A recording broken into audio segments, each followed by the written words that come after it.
enggak? Saya mau tanya sebentar. Siapa yang mau masuk surga boleh angkat tangannya. Masya Allah. Luar biasa. Boleh turunkan lagi. Sekarang siapa yang tidak punya dosa boleh angkat tangan. Tidak ada yang angkat. Baik. Yang dosanya sedikit boleh angkat tangan. Tidak ada yang angkat juga. Yang dosanya agak banyak kan dikit boleh angkat tangan. Oh, tidak ngaku juga. Yang banyak dosanya angkat tangan. Masya Allah. Ini terjadi satu keanehan, Pak. Ada orang ngaku banyak dosanya, tapi ingin ke surga. Baik, saya ulang. Yang ingin ke surga angkat tangan. Masya Allah. Yang surganya ingin Firdaus angkat tangan. Luar biasa. Yang di Firdausnya ingin bersama Nabi angkat tangan. Nah, ini lebih aneh lagi. Ingin ke surga, surganya Firdaus bersama Nabi. Tapi ngaku banyak dosa. Nah, sekarang kita akan lihat bagaimana caranya bila kita merasa amalnya masih kurang, dosa masih banyak, punya keinginan tinggi, modal hampir tidak ada, keuntungan pengen banyak. Bagaimana caranya untuk mendapatkan semua itu? Itu yang coba kita turunkan termasuk dengan persiapan Ramadan insya Allah. Baik, kita ambil rumusnya dulu ya, pelan-pelan. Barangkali nanti dengan bahasan kita itu lebih banyak nanti akan membahas turunan ayat Al-Quran dengan hadis. Ini Rembang, Pak Bupati, ini kita bersyukur ini. Di Rembang itu ada manusia Quran yang tidak banyak dikenal orang. Itu kalau Bapak Ibu tanya tentang fikih-fikih dalam Quran, itu beliau luar biasa itu. Namanya Gus Baha. Gus Baha. Kapan-kapan kalau ada pengajiannya, hadiri pengajian beliau. Itu diantara orang yang sangat mengerti Al-Quran. Kalau ingin lebih dalam lagi, sampai ke kata sekian, diulang sekian, maknanya sekian, makna gaibnya itu ambil pengajiannya Gus Qayyum. Itu pun ada turunan-turunan kitabnya. Kalau saya ingin mengambil yang dasar-dasar saja, kita keluarkan beberapa turunan ayatnya, kita lengkapi dengan keterangan hadisnya. Kita mulai dengan Quran surah kedua, ayat ke-25, paling kanan sebelah atas. Sebentar, supaya tidak lupa saya tuliskan di sini ya. Karena nanti ada yang bergabung juga dengan kita dari Akhyar TV. Nah, ini kadang-kadang sampai siaran kita sekarang sampai ke Amerika. Ada yang ke Saudi dengan beberapa turunan yang lain. Jadi untuk memudahkan, saya coba tuliskan sejenak. Ibu kelihatan Bu ini? Oh kelihatan luar biasa. Belum saya tulis, sudah kelihatan. Cuma di Rembang Pak Bupati. Belum ditulis sudah kelihatan tuh. Yang lainnya agak beda. Baik, ahli surga Firdaus, belum ditulis sudah kelihatan. Saya coba tuliskan dulu ya. Bapak kelihatan di samping? Ya, memang tidak Pak, dari sana mustahil kelihatan ya. Bismillah, 1. Nanti saya sebutkan supaya terdengar jelas. Quran surah kedua Al-Baqarah ayat 25. Paling kanan sebelah atas. Nah ini rumus untuk masuk surga. Karena masuk surga tidak cukup dengan amin. Tadi amin sudah banyak kita sampaikan. Hati-hati. Ada rumus di Quran, Anda banyak berdoa, tapi tidak paham rumusnya, sulit meniti titian surga yang kita cita-citakan. Bahkan yang paling menarik, saat ayat ini diturunkan, kalimatnya dibuka dengan berita gembira.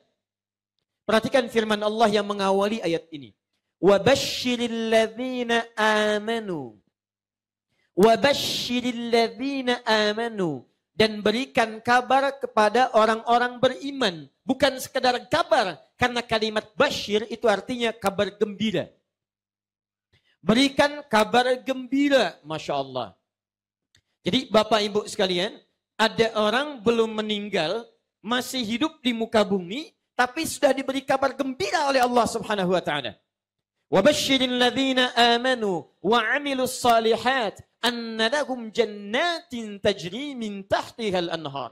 Berikan kabar gembira pada orang-orang yang telah beriman dan mengerjakan amal saleh bahwa mereka berpeluang masuk surga dengan segala keindahan yang telah aku siapkan. Ada sungai-sungai yang mengalir, ada keindahan yang lainnya. Ada orang masih hidup, belum masuk surga, belum dihisab, bahkan belum meninggal, dapat kabar gembira langsung dari Allah Subhanahu wa ta'ala. Anda mendapat kabar gembira dari Pak Bupati, senangnya luar biasa. Anda mendapat kabar gembira dari Allah, kenapa tidak senang luar biasa? Yang hebat, Anda dapat kabar gembira misal dari Pak Bupati, Anda kejar-kejar untuk mendapatkannya. Kenapa saat mendapat kabar gembira dari Allah tidak Anda buru kalimat itu?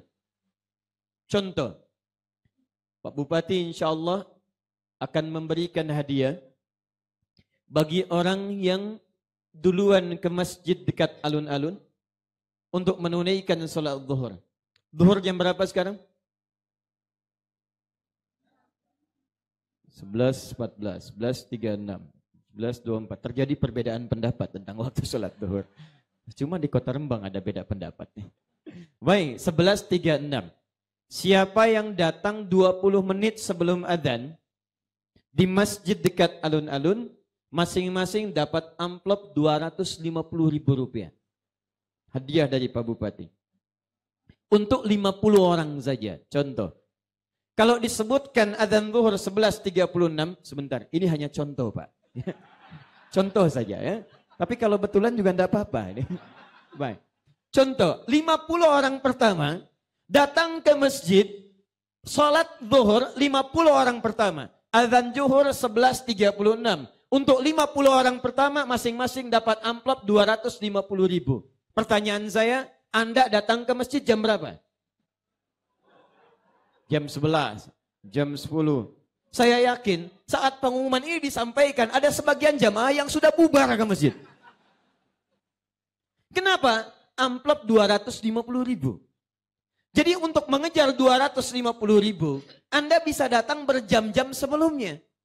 Dan itu berita gembira. Kenapa ketika Allah memberikan surga berita gembira yang tidak ada nilainya dengan nilai manusia? Mala ainun ra'at, wala udhunun sami'at, wala khatara ala qalbi bashar.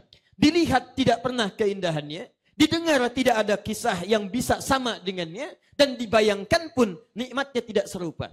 Ada orang paling fakir menderita di muka bumi, paling sengsara. Begitu dimasukkan ke surga, saking nikmatnya, seakan-akan dia tidak pernah fakir selama hidupnya. Seakan-akan tidak pernah menderita selama hidupnya. Berita gembira.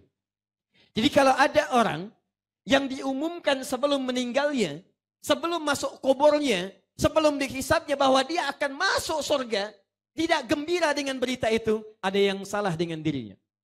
Makanya kata Nabi, semua umatku itu akan masuk surga. Kecuali yang tidak pengen. Kecuali yang tidak pengen. Jadi kalau ada mengaku umat Nabi Muhammad tidak masuk surga, mohon maaf, itu bukan berarti Allah tidak kasih. Dianya yang tidak pengen. Toh sebelum meninggal, Allah sudah berikan. Saya kasih kabar gembira, kamu bisa masuk surga. Jadi kalau dia tidak masuk, dianya yang tidak pengen, bukan Allah tidak berikan. Sekarang kalau Anda tanyakan, ya Allah, saya ingin masuk surga. Bagaimana caranya? Maka teruskan ayatnya. Dan ini nanti akan terhubung erat dengan ibadah Ramadan yang beberapa pekan.